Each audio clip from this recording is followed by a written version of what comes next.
ಹೇಗಿದ್ದೀರಾ? How is life going on? Life is smooth, life is good, I am happy. ನೀವು ಹೇಗಿದ್ದೀರಾ? ಆರಾಮ್. ರೂಪಾಂತರ ಸಿನಿಮಾ ಒಂದು ಕ್ಯಾಚಿ ಟೈಟಲ್ ಅಂತಲೇ ಹೇಳ್ಬೋದು. ಆಗಲೇ ಹೇಳಿದೆ, ನೀವು ಏನೇ ಸಿನಿಮಾ ಮಾಡಿದ್ರೂ ಆ ವಿಭಿನ್ನತೆ ಅನ್ನುವಂಥದ್ದು ಅಲ್ಲಿ ಇದ್ದೇ ಇರುತ್ತೆ. ಆ ಪಾತ್ರಗಳು ನಿಮ್ಮನ್ನು ಹುಡ್ಕೊಂಡು ಬರುತ್ತಾ ಅಥವಾ ವಿಭಿನ್ನತೆ ನೀವು ಹುಡ್ಕೊಂಡು ಹೋಗ್ತೀರಾ? ನೋಡಿ, ಮುಖ ಈ ರೀತಿ ಇರಬೇಕಾದ್ರೆ ವಿಭಿನ್ನವಾದ ಪಾತ್ರಗಳು ಮಾತ್ರ ಸಿಗೋಕ್ಕೆ ಸಾಧ್ಯ.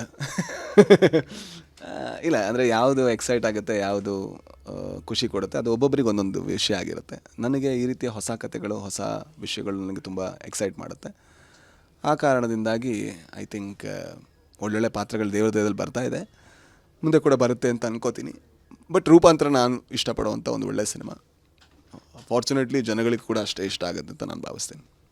ನಿಮ್ಮ ನಿರ್ದೇಶನದಲ್ಲಿ ಎಕ್ಸ್ಪೆಕ್ಟ್ ಮಾಡ್ತಾ ಇದ್ದಾರೆ ತುಂಬ ಜನ ಈಗಾಗಲೇ ಬರಬೇಕು ಸಿನಿಮಾ ಅನ್ನುವಂಥದ್ದು. ಸಿನಿಮಾಗಳನ್ನ ನೀವು ಮಾಡ್ತಿದ್ರು ನಿಮ್ಮ ಡೈರೆಕ್ಷನ್ ತುಂಬ ಎಕ್ಸ್ಪೆಕ್ಟೇಷನ್ ಇರುವಂಥದ್ದು ಯಾವಾಗ ಬರ್ಬೋದು? ತುಂಬ ಟೈಮ್ ಇದೆ, ಹೌದು. ಯಾಕಂದರೆ ನಾನೀಗ ಬೇರೆ ಬೇರೆ ಸಿನಿಮಾಗಳಿಗೆ ಕಮಿಟ್ ಆಗಿದ್ದೀನಿ. ಸೊ ಆ ಎಲ್ಲ ಸಿನಿಮಾಗಳು ನಟನಾಗಿ, ಸೊ ಆ ಎಲ್ಲ ಸಿನಿಮಾಗಳು ಮುಗಿದಾದ್ಮೇಲೆ ಜೊತೆಗೆ ನಂದೊಂದು ಏನೋ ವೆಬ್ ಸೀರೀಸ್ ಒಂದು ಕೆಲಸಗಳಿದೆ, ಅದೆಲ್ಲ ಮುಗಿಸಿದ ಮೇಲೆ ಮತ್ತೆ ಸಿನಿಮಾ. ತುಂಬ ಟೈಮ್ ಇದೆ. ಬಟ್ ಅಲ್ಲಿ ತನಕ ಅಫ್ಕೋರ್ಸ್ ಜನರ ಜೊತೆಗಿರ್ತೀನಿ ಸಿನಿಮಾದ ಮೂಲಕ. ಯಾಕಂದರೆ ಮಾಡ್ತಾ ಇದ್ದೀನಲ್ಲ ಬೇರೆ ಬೇರೆ ಸಿನಿಮಾಗಳು, ಅದೆಲ್ಲ ಅವ್ರ ಮುಂದೆ ಬಂದಾಗ ಅವ್ರು ನನಗೆ ಕ್ಷಮಿಸ್ತಾರೆ ಅಂತ ಅನ್ಕೋತೀನಿ. ಕಾಂತಾರ ಪ್ರೀಕ್ವೆಲಲ್ಲಿ ಈ ಬಾರಿ ನಿಮ್ಮದು ಏನಾದರೂ ಪಾರ್ಟ್? ನಾನು ಹೇಳಿದ್ನಲ್ವ, ಎಷ್ಟು ಬಿಸಿ ಇದೆ ಅಂದರೆ ನನಗೆ ಯಾವುದಕ್ಕೂ ಟೈಮ್ ಕೊಡೋಕ್ಕಾಗ್ತಾ ಇಲ್ಲ. ಈಗ ಸದ್ಯಕ್ಕೆ ಏನೂ ಪಾತ್ರ ಇಲ್ಲ, ನಾನು ನನ್ನ ಸಿನಿಮಾಗಳನ್ನು ಮಾಡಿಕೊಂಡು ಆ್ಯಕ್ಟ್ ಮಾಡ್ಕೊಂಡಿದ್ದೀನಿ ಅಷ್ಟೇ. ಸರ್, ಚಿತ್ರರಂಗದಲ್ಲಿ ಆಗು ಹೋಗುಗಳು ಬೆಳವಣಿಗೆ ನಿಮ್ಗೆ ಗೊತ್ತೇ ಇರುತ್ತೆ. ಹಂಸಲೇಖ ಸರ್ ಇತ್ತೀಚೆಗಷ್ಟೇ ಒಂದು ಸ್ಟೇಟ್ಮೆಂಟ್ ಮಾಡಿದ್ರು. ದಾಡಿ ಬಾಡಿ ಬಂದಾದಮೇಲೆ ಹೀರೋಗಳ ಒಂದು ಸ್ಟೈಲ್ ಇರ್ಬೋದು, ಲೆವೆಲ್ ಇರ್ಬೋದು, ಚೇಂಜ್ ಆಗಿಬಿಡುತ್ತೆ. ಪ್ಯಾನ್ ಇಂಡಿಯಾ ಲೆವೆಲ್ ಅನ್ನುವಂಥದ್ದು ಅದಕ್ಕೆ ಮಾರು ಹೋಗಿಬಿಡ್ತಾರೆ ಅನ್ನುವಂಥದ್ದು ಏನು ಅನಿಸುತ್ತೆ ನಿಮಗೆ? ಅಂದರೆ ಅದು ಪರೋಕ್ಷವಾಗಿ ಕನ್ನಡ ಚಿತ್ರರಂಗದ ನಟರ ಬಗ್ಗೆ ಹೇಳಿರುವಂಥದ್ದು.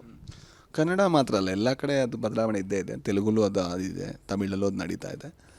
ಅಂದರೆ ಅದು ನಾವು ಬದಲು ಮಾಡೋದಲ್ಲ ಅನಿಸುತ್ತೆ. ಒಂದೊಂದು ಟ್ರೆಂಡ್ ಬಂದುಬಿಡುತ್ತೆ, ಆ ಟ್ರೆಂಡನ್ನು ಎಲ್ಲರೂ ಫಾಲೋ ಮಾಡ್ತಾರೆ.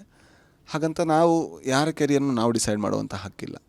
ಈಗ ಯಾರೋ ಒಬ್ಬ ಆ್ಯಕ್ಟರ್, ನಾನು 2 ವರ್ಷಕ್ಕೊಂದು ಸಿನಿಮಾ ಮಾಡಿ ನಾನು ನೆಮ್ಮದಿಯಾಗಿರ್ತೀನಿ ನಾನು ಡಿಸೈಡ್ ಮಾಡಿದ್ರೆ, ಇಲ್ಲ ನೀನು 3 ತಿಂಗಳಿಗೊಂದ್ಸಲ ಸಿನಿಮಾ ಮಾಡುವಂತ ಯಾರು ಬೇರೆಯವ್ರು ಹೆಂಗೆ ಹೇಳೋಕ್ಕೆ ಸಾಧ್ಯ? ಅದು ಹೇಳೋಕ್ಕಾಗಲ್ಲ, ಅದು ಫೋರ್ಸ್ಡ್ ಆಗುತ್ತೆ, ಅದು ಡೆಮೋಕ್ರಸಿನೂ ಅಲ್ಲ. ಬಟ್ ಅದೇ ಸಿನಿಮಾಗಳು ಇನ್ನೂ ಸ್ವಲ್ಪ ಬೇಗ ಆದರೆ ಅದಕ್ಕೆ ಇಂಡಸ್ಟ್ರಿಗೆ ಲಾಭ ಇದೆ, ಅದು ಖಂಡಿತ, ಅದು ಸತ್ಯ ಕೂಡ. ಬಟ್ ಈಗ ನನ್ನ ಲೆಕ್ಕದಲ್ಲಿ ಟ್ರೆಂಡ್ಗಳು ಸ್ವಲ್ಪದಾಗಿ ಬದಲಾಗ್ತಾ ಇದೆ. ಅದಕ್ಕೆ ಮಲಯಾಳಂ ಇಂಡಸ್ಟ್ರಿ ಒಂದು ದೊಡ್ಡ ಉದಾಹರಣೆ. ಅಲ್ಲಿ ಅಷ್ಟು ವರ್ಷಗಳು ತಗೊಂಡ ಸಿನಿಮಾಗಳು ಹಿಟ್ಟಾಗ್ತದೆ. ಅದಕ್ಕೆ ಆಡು ಜೀವಿತಂ ಅದು ಎಕ್ಸಾಂಪಲ್. ಜೊತೆಗೆ ತುಂಬ ಫಾಸ್ಟಾಗಿ ಬಟ್ ತುಂಬ ಕ್ರಿಯೇಟಿವ್ ಆಗಿ ಮಾಡುವಂಥ ಸಿನಿಮಾಗಳು ಹಿಟ್ಟಾಗ್ತಾ ಇದೆ. ಸೊ ನಾವು ತುಂಬ ಕಲಿಯೋದಕ್ಕಿದೆ. ಆ್ಯಂಡ್ ನಾವು ಒಂದು ಕೊಲ್ಯಾಬ್ರೇಟಿವ್ ಆಗಿ ನಾವು ಎಲ್ಲರೂ ಜೊತೆಗೂಡಿ ಒಳ್ಳೊಳ್ಳೆ ಸಿನಿಮಾಗಳನ್ನು ಬರೆದು, ಒಳ್ಳೊಳ್ಳೆ ಸಿನಿಮಾಗಳನ್ನು ಡೈರೆಕ್ಟ್ ಮಾಡಿ ಪ್ರೆಸೆಂಟ್ ಮಾಡುವಂಥ ಅಗತ್ಯ ಇದೆ. ಅದು ಮಾಡಿದ್ರೆ ಇಂಡಸ್ಟ್ರಿ ಬದಲಾಗುತ್ತೆ ಅಂತ ಅನ್ಸುತ್ತೆ ನನಗೆ. ಸೆಂಟ್ರಲ್ ಬಡ್ಜೆಟ್ ಈ ಬಾರಿ ನಡೀತಿರುವಂಥದ್ದು, ಕನ್ನಡ ಚಿತ್ರರಂಗದ ಪರವಾಗಿ ಏನೇನೆಲ್ಲ ಬೇಡಿಕೆಗಳನ್ನು ನೀವು ಕೇಳಬೇಕು ಅಂದ್ಕೊಂಡಿದ್ದೀರಾ? ಅಟ್ಲೀಸ್ಟ್ ನಿಮ್ಮ ಒಂದು ಮನವಿ. ಒಂದು ಅಂದರೆ ಅಂಥ ದೊಡ್ಡದೇನಿಲ್ಲ. ನಾವೆಲ್ಲದಕ್ಕೂ ಕೂಡ ಈಗ ಚೆನ್ನೈಗೋ ಅಥವಾ ಬೇರೆ ಜಾಗಕ್ಕೋ ಹೋಗಬೇಕಾದಂಥ ಪರಿಸ್ಥಿತಿಲಿದ್ದೀವಿ. ಆ್ಯಂಡ್ ಒಂದು ಒಳ್ಳೆ ಸ್ಟುಡಿಯೋ ಸೆಟಪ್ಪು, ಆ ಥರದ ಸಣ್ಣ ಸಣ್ಣ ವಿಷಯಗಳು ಮಾತ್ರ. ಆ್ಯಂಡ್ ಇನ್ನೇನು ಕೇಳ್ಬೋದು, ಇನ್ನು ನಾವು ಅದೇ ಸಬ್ಸಿಡಿ ಕೊಡಿ, ಅದು ಕೊಡಿ, ಇದು ಕೊಡಿ ಅಂತ ಕೇಳ್ಬೋದು.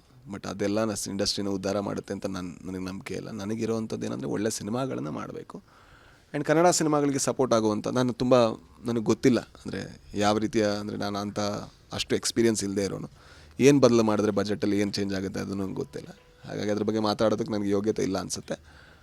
ಬಟ್ ಒಳ್ಳೆ ಸಿನಿಮಾದಕ್ಕೆ ಅಂದರೆ ಒಳ್ಳೆ ಇನ್ಸ್ಟಿಟ್ಯೂಟ್ ಬೇಕಾಗ್ಬೋದು. ಮೇ ಬಿ ಇಲ್ಲೊಂದು ತುಂಬ ಒಳ್ಳೆ ಗೌರ್ಮೆಂಟ್ ಇನ್ಸ್ಟಿಟ್ಯೂಟ್, ಒಳ್ಳೆ ಆ್ಯಕ್ಟರ್ಗಳ ಟ್ರೈನಿಂಗ್, ಡೈರೆಕ್ಟರ್ಗಳ ಟ್ರೈನಿಂಗ್, ಅದರಲ್ಲಿ ತುಂಬ ಒಳ್ಳೆ ಎಕ್ವಿಪ್ಮೆಂಟ್ಗಳು, ಅದೆಲ್ಲ ಸಿಕ್ಕಿದ್ರೆ ನಮಗೆ ಹೆಲ್ಪ್ ಆಗ್ಬೋದು ಅಂತ ಅನಿಸುತ್ತೆ. ಸಿನಿಮಾಗಳ ಹಿಟ್ ಫ್ಲಾಪ್ ನೀವು ಯಾವ ರೀತಿ ತೊಗೊಳ್ತೀರಾ ಪರ್ಸ್ನಲ್ ಆಗಿ ನಿಮ್ಮ ಲೈಫಲ್ಲಿ? ಎಕ್ಸಾಂಪಲ್, ನನ್ನ ಲೆಕ್ಕದಲ್ಲಿ ಸ್ವಾತಿ ಫ್ಲಾಪ್ ಅಲ್ಲ, ಥಿಯೇಟ್ರಲ್ಲಿ ದುಡ್ಡು ಮಾಡಿಲ್ಲ ಅಂದರೂ ಕೂಡ. ಯಾಕಂದರೆ ಆ ಸಿನಿಮಾದ ಇಂಟೆನ್ಷನ್ನೇ ಅದಿತ್ತು. ಟೋಬಿ ಫ್ಲಾಪ್, ಯಾಕಂದರೆ ಟೋಬಿ ಕಮರ್ಷಿಯಲಿ ಮಾಡಿದಂಥ ಸಿನಿಮಾ. ಸೊ ಹೀಗೆ ಹಿಟ್ ಮತ್ತು ಫ್ಲಾಪ್ ಯಾವತ್ತೂ ಕೂಡ ಸಿನಿಮಾದ ಇಂಟೆನ್ಷನ್ ಮೇಲೆ ಡಿಸೈಡ್ ಆಗುತ್ತೆ. ಸಿನಿಮಾ ಯಾವ ಪರ್ಪಸ್ಗೆ ಮಾಡಿದ್ದು ಅಂತ. ಈಗ ಒಂದು ಕಮರ್ಷಿಯಲ್ ಜನಗಳನ್ನು ಆಕರ್ಷಿಸಬೇಕು ಅನ್ನುವಂಥ ಸಿನಿಮಾ 10 ರೂಪಾಯಿ ಹಾಕಿ 9 ರೂಪಾಯಿ ಮಾಡಿದ್ರೆ ಅದು ಫ್ಲಾಪೇ. ಬಟ್ ಇಲ್ಲ, ಇದು ಜನಗಳಿಗೆ ತುಂಬ ತಾಕಬೇಕು, ದುಡ್ಡು ಮಾಡಿಲ್ಲ ಅಂದರೂ ಪರವಾಗಿಲ್ಲ ಅಂದರೆ ಅದು 10 ರೂಪಾಯಲ್ಲಿ ಮಾಡಿದ್ದು 1 ರೂಪಾಯಿ ಮಾಡಿದ್ರು ಅದು ಸಕ್ಸಸ್ಸೇ, ಜನಗಳಿಗೆ ತಾಕಿದ್ರೆ. I think that is the difference ಅಂತ ಅನಿಸುತ್ತೆ. ಸಿನಿಮಾದ ಸಕ್ಸಸ್ ಮತ್ತು ಫೇಲು ದುಡ್ಡು ಮಾತ್ರ ಅಲ್ಲ, ದುಡ್ಡು ಒಂದು ವಿಚಾರ, ಅದನ್ನು ಬಿಟ್ಟು ಕೂಡ ಹಲವಾರು ವಿಚಾರಗಳಿದೆ. ಬಟ್ ಸೋಲಿಂದ ಕಲಿಯುವಷ್ಟು ನೀವು ಯಾವತ್ತೂ ಕೂಡ ಗೆಲುವಿಂದ ಕಲಿಯೋಕ್ಕಾಗಲ್ಲ. ಅದು ನನಗೆ ತುಂಬ ಲಿಬರೇಟಿಂಗ್. ಸೋಲು ನಿಮಗೆ ತುಂಬ ವಿಷಯಗಳನ್ನು ಕಲಿಸ್ಬಿಡುತ್ತೆ. ಇಷ್ಟೇ ಅಲ್ವಾ, ಇದಕ್ಕಿಂತ ಜಾಸ್ತಿ ಇನ್ನೇನು ಆಗೋಕ್ಕೆ ಸಾಧ್ಯನೇ ಇಲ್ಲಲ್ಲ ಅನಿಸ್ಬಿಡುತ್ತೆ.